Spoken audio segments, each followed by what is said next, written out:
Friends, at this time we are going to begin the funeral services for Bradley J. Chaimson. If you have a cell phone or a pager, we would ask for you to please take a moment to turn it off or place it in the silent mode.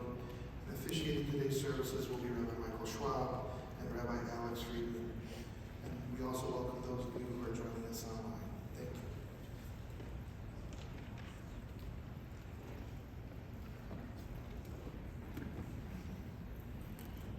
In memory of Bradley Chaimson, I'm now going to begin the service with the recitation of Psalm 23.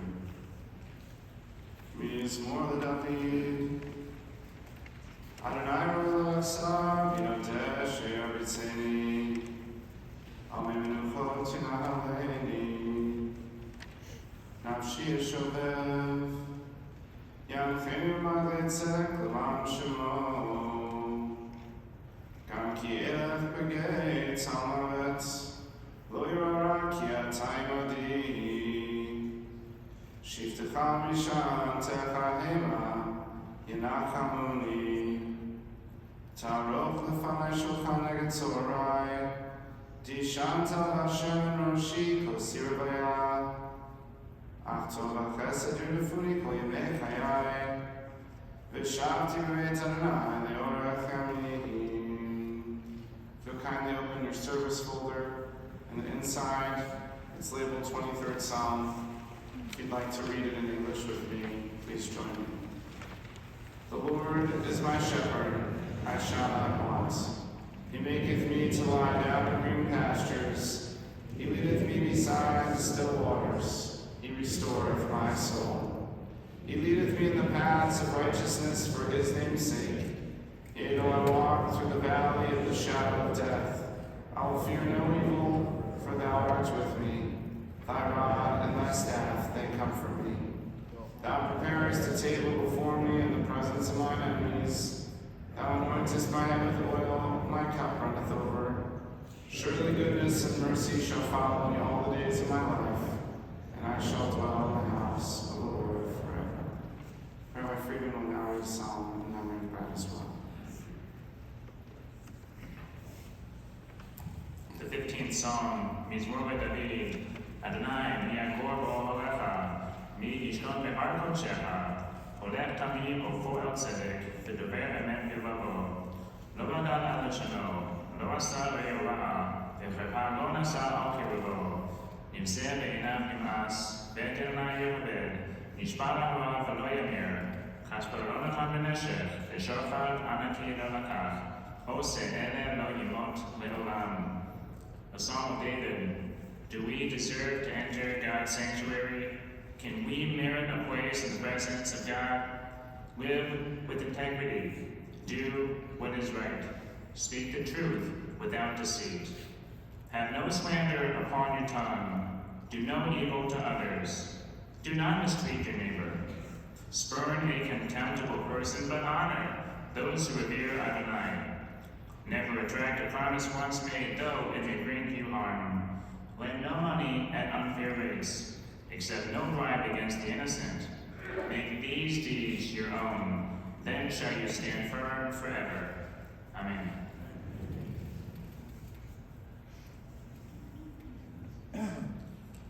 In Psalm 39, it is written, Hodieni Adonai Kitsi.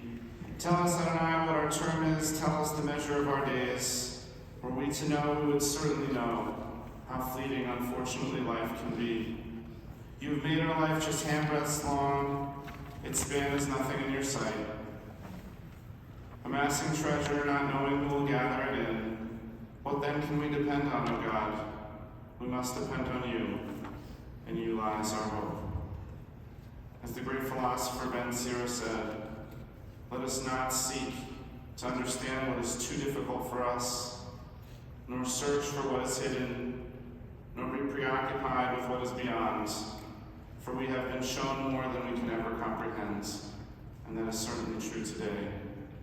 As a drop of water in the sea, as a grain of sand on the shore, are a few days in eternity. The good things in life unfortunately last for a short time, but a good reputation, a life well lived, love given, endures forever. I'm now going to call upon Ira Rosenberg, Brad's father-in-law, to say some words.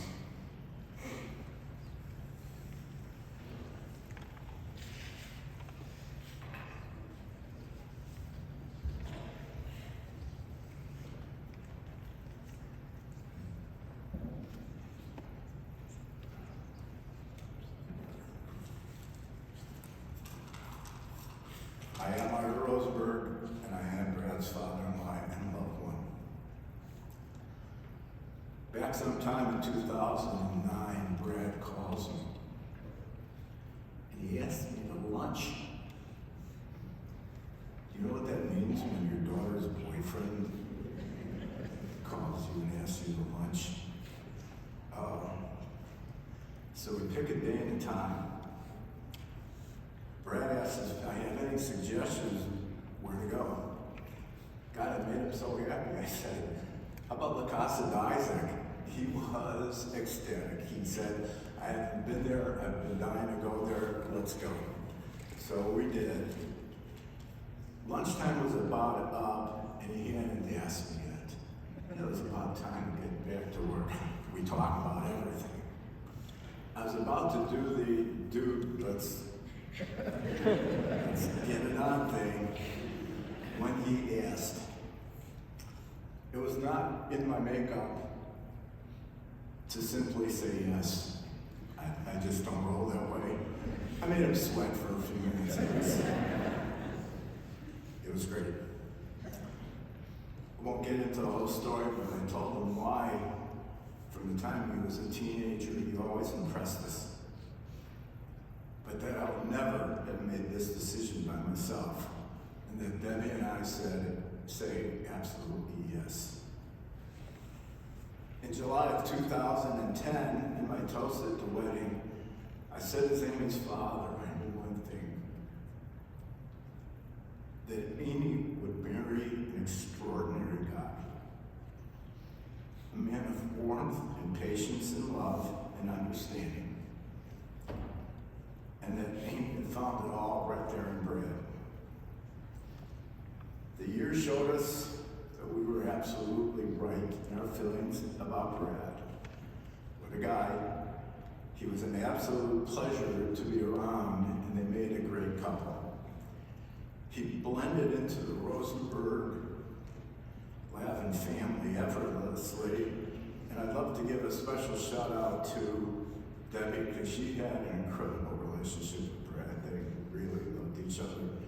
And that old thing, you've heard it a million times, oh, you're not going to be a son-in-law, you're going to be a son. That's how it worked with us and Brad. He was a great husband and a super dad. There is a part of Brad in each of Simon, Evan, and Leo. We will make sure that never goes away. The boys love their daddy. He has been taken from us too soon, but he will never be forgotten. And I swore on my own life to always be there for Amy and the boys. I know that Debi and the rest of the family joins me in that sentiment, and I've been told that there's just not a small village, but a special village of people, ready, willing, and able to help. I thank all the friends who have already been there for us. It's overwhelming. A couple notes before I conclude. The biggest Bear fan I knew was Brad Chaimson, and the most optimistic. I will miss our conversations about which obscure third-string player has a chance of making the team and where he went to college. Almost fitting in a surreal way that we are having this funeral during a Bear home game. So in Brad's honor, this one more, go Bears. So a couple quick other stories. I take Brad about 5 years ago and Daniel, my other son-in-law, to a baseball game on the south side. Oh no, maybe that's short. And a friend of mine who knew I was going to be in the stands comes over. I had texted him where our seats were going to be. And he's a kibitzer, and we're all kibitzing, and I introduce him. And at the end, this guy's about ready to leave to see. And he turns to Daniel and Brad and goes, hey, so which one of you does Ira like more? Well, the shocking moment was Brad shoots his hand up in the air and goes, I've given him 3 grandsons. Daniel, you're doing a good job of catching up though, buddy, but it was just funny to see Brad assert himself like that. And I'm also looking for applicants to answer these phone calls from me. My TV won't go on. Roku's not working. Here's the deep answers Brad would give me. He was so nice about it. Press the power button on your TV for 10 seconds and let go, and the TV will come back on. Yeah, and he was always right, and he could do anything and do it quick. One last story. I do a lot of business out of Toronto, Canada with this guy, and I thought I would go up to Toronto on business, and this guy would take me around, and we'd meet people, blah, blah, blah. Then one day the guy calls me and says, hey, I'm coming to Chicago next week. I got meetings on Monday. I'd like to spend the day with you Tuesday. You can take me around. I said, yeah, hey, I'll take you to the converting plant where I get my paper cut. I'll take you to see a couple of my customers that buy a lot of your paper. And he says, yeah, but most of all, I want to meet Brad. It's kind of a big deal. Brad was in the logistics business at the time, and he had been providing some service to this guy. And I said, hey, that's really nice of you. He goes, Ira, Brad, and I conclude with this. He said, Brad's like the nicest guy I've ever talked to. And on that, Brad, I love you. Oops.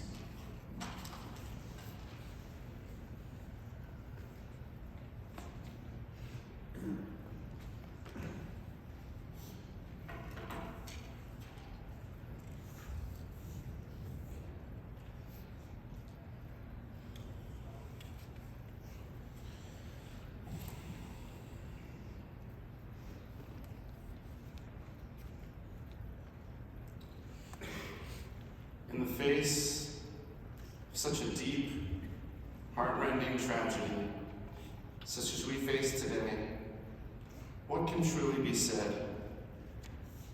About this, our Torah teaches us a very valuable lesson. When Aaron the high priest and brother of Moses lost both of his sons in the tragic events, the Torah records his reaction.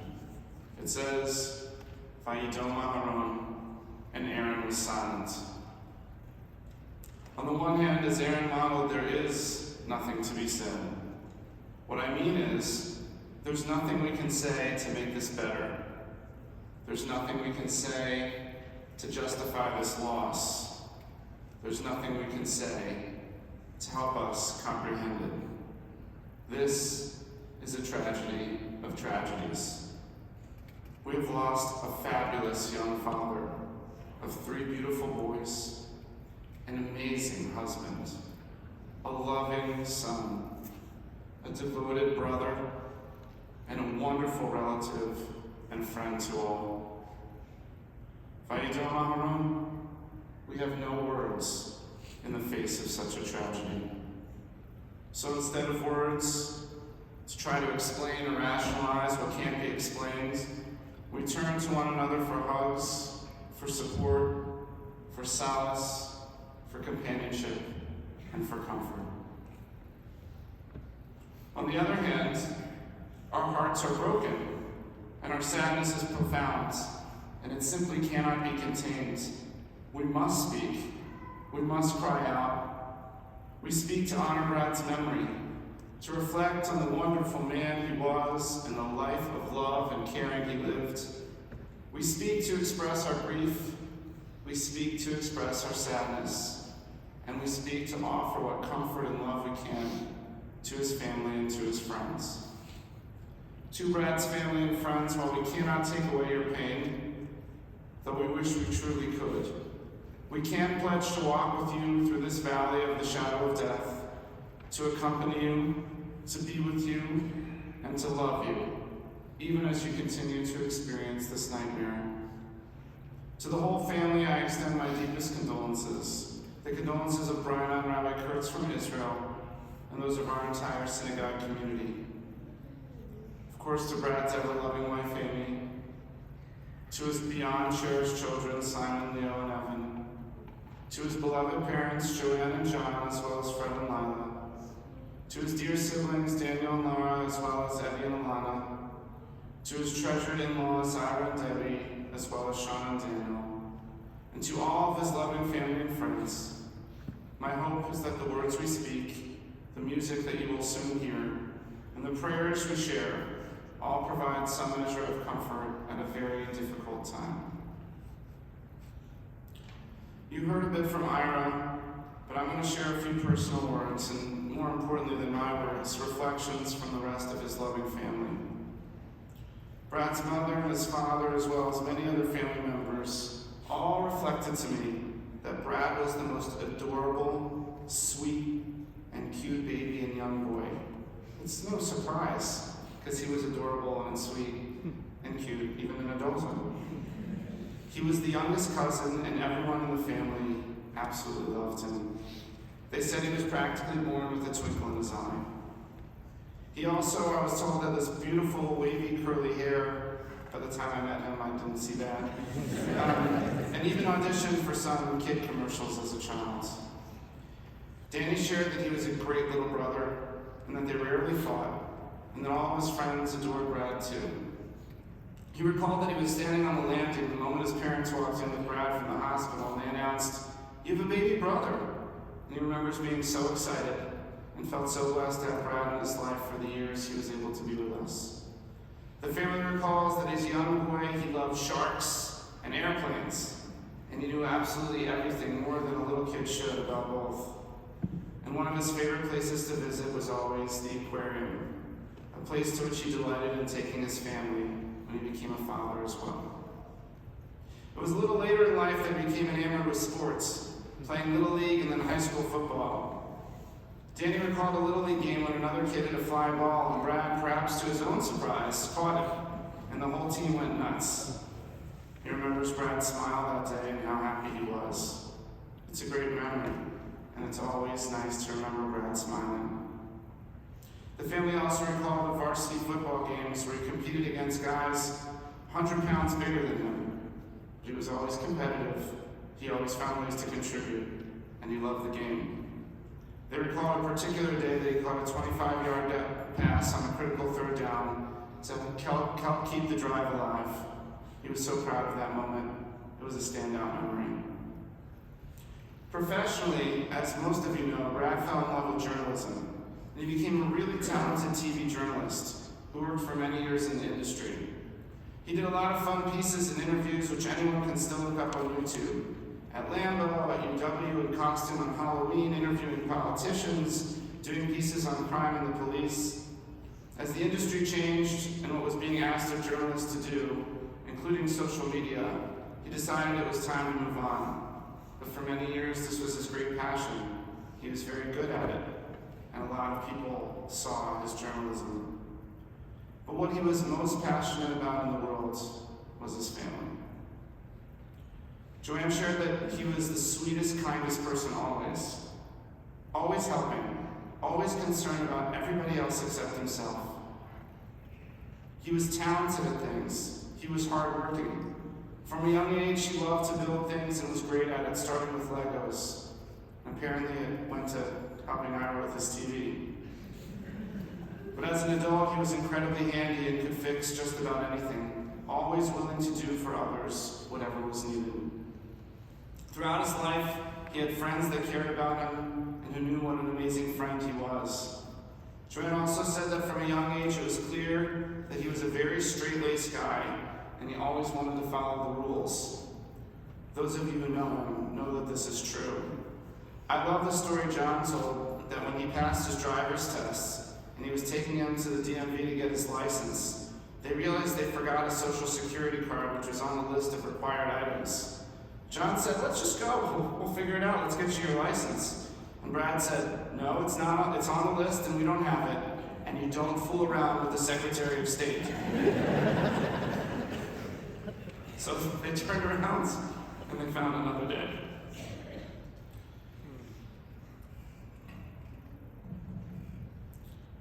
But JoAnn said that she never saw Brad as happy as when he and Amy got together. And then again, when he became a father. Amy, you know this, but you and the boys meant the absolute world to him. His whole family knows that you were the woman of his dreams. As most people know, you met during high school. For so many years, you were part of the same friend group, and you turned into each other's very best friends. Through Brad's tough times and through your tough times, you supported each other, and you loved each other as friends. Therefore, when the time was right, you decided that it was best to be together, to create a family together, and it really was the best thing that happened for both of you. Amy, I don't know if you remember this, but when you told me when you asked me to do your and Brad's wedding that Brad was all heart and that I would love him, that he was your rock, that he was always supportive, always patient, always there for you, to love you and to care for you. And Amy, you were right. I did love him, and he was indeed all of those things. And when I asked Brad about you, he said you brought out the very best in him, that in a positive and loving way, you pushed him to be the best version of himself. He said he admired you for your strength, and he appreciated how you loved him. You had a beautiful relationship filled with mutual admiration and lots of love. I can't even come close to imagining how much you will miss him. At the same time, please know his love, his influence, his impact on you will be with you and your family always. And though it didn't seem to him that life could get any better, it somehow did when he became a father. To a person, everyone I've talked to said what an amazing, enthusiastic, loving, and supportive father he was.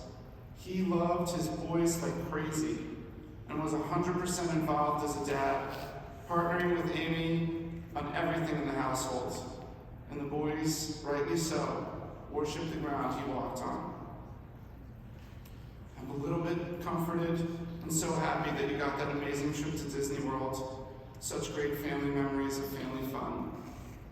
It's not fair that the boys will not have him physically moving forward, but there is no doubt that his influence on them will be with them for the rest of their lives, and his love will always be a guide to them. Simply put, Brad was a loyal, kind, caring man about whom there is not a negative word to be spoken. He was kind to every person with whom he interacted. He was an incredible husband, amazing father, a wonderful son, a fantastic brother, and an incredible friend. I will forever cherish my wonderful conversations with him as we studied Judaism together in advance of his and Amy's wedding. I will always be comforted by my own images of Brad and Amy as I stood with them under the chuppah, and I will hold on to dearly my memories of those times, seeing them as a family with the boys here in the halls of Bethel, especially knowing that it was partially in these halls when Brad and Amy got to know each other all those years before.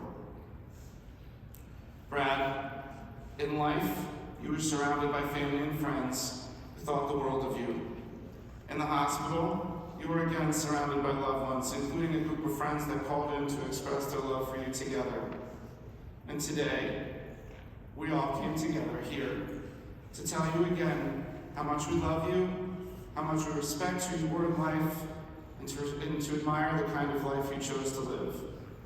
There is a hole in the hearts of so many because of our loss, and the world is certainly a poorer place without you. Yehii Zechro Baruch.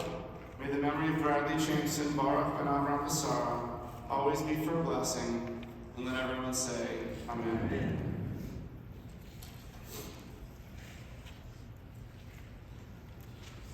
Now I'm going to call up Debi to say a few words and introduce the music that we're about to play.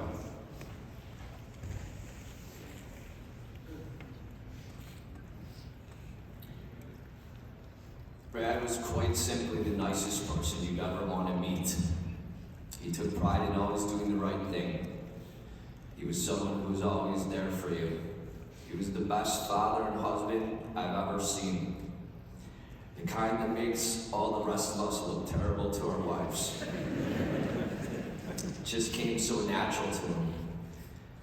I was always very proud of him and all of his accomplishments.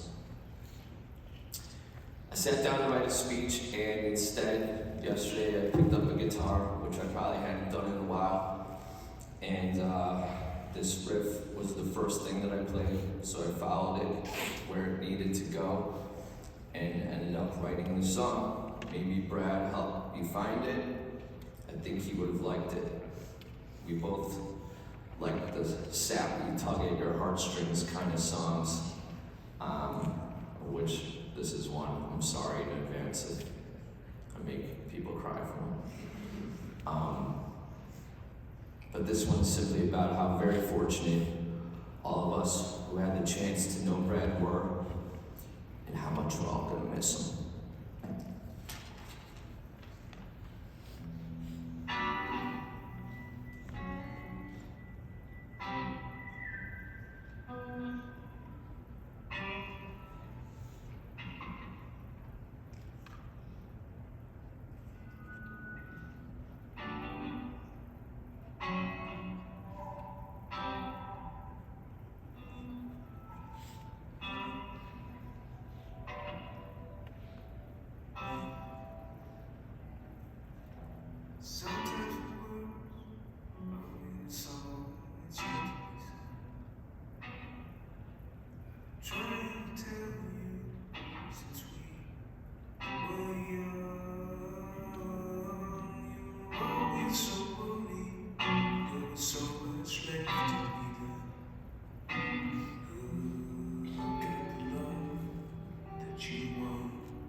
So kindly please stand for the memorial prayer.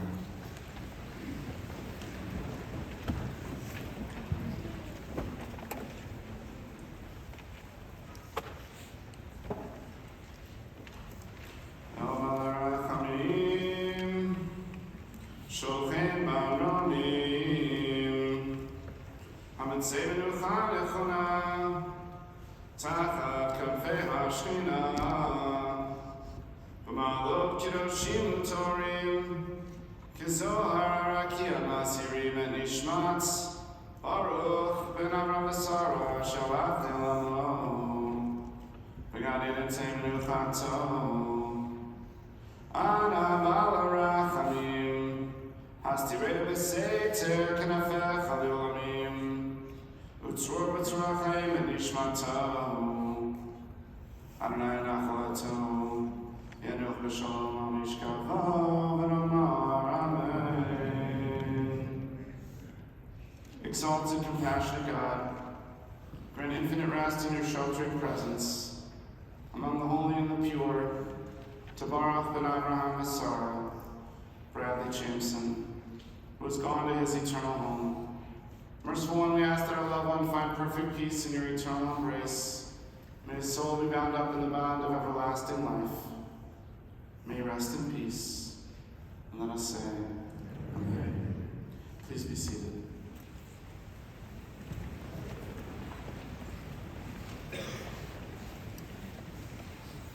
Friends, this concludes the services here at the synagogue.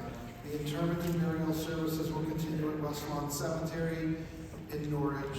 For those of you traveling with us to the cemetery and the funeral procession, please do keep the following safety precautions in mind.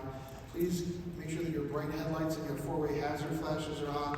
Please be sure to obtain an orange funeral safety sticker for your windshield, and we will be providing several of the cars in the procession with a magnetic orange flag to be placed on top of your car. While driving in the procession, please travel as close as safety permits to the car in front of you to avoid any gaps in our procession. For your own safety and security, I would suggest not speaking or texting while driving to the cemetery and the funeral procession. As we make our way through the intersections, if the car in front of you goes through the intersection, please do proceed with caution. Feel free to use your horn liberally as we make our way through those intersections, but please do your best to try to stay as close as possible to the car in front of you to avoid any gaps in the procession. The family will be together for Shiva upon return from the cemetery here at North Suburban Synagogue Bethel until 8:30, and then at the Lavin residence at 2735 Kelly Lane in Highland Park, and that will be Monday, tomorrow, from 6:30 until 8:30 p.m. The family has also requested that any memorial contributions be made either here to the North Suburban Synagogue Bethel or to the Neuroendocrine and Tumor Research at the University of Chicago. All of that information is available in the service folder that you should have received when you came into the synagogue today. And for those of you joining us online, that information is also available on our website. The following individuals have been asked to serve as pallbearers: Steve Schneider, Danny Goldman, Matt Levy, Matt Elster, Scott Nathan, Todd Persky, Trevor Brody, and Eddie Grossman. At this time, I would ask for everyone to please rise and stand in place. For the pallbearers to come forward to the center aisleway as we escort the casket, the family, and the clergy from the sanctuary.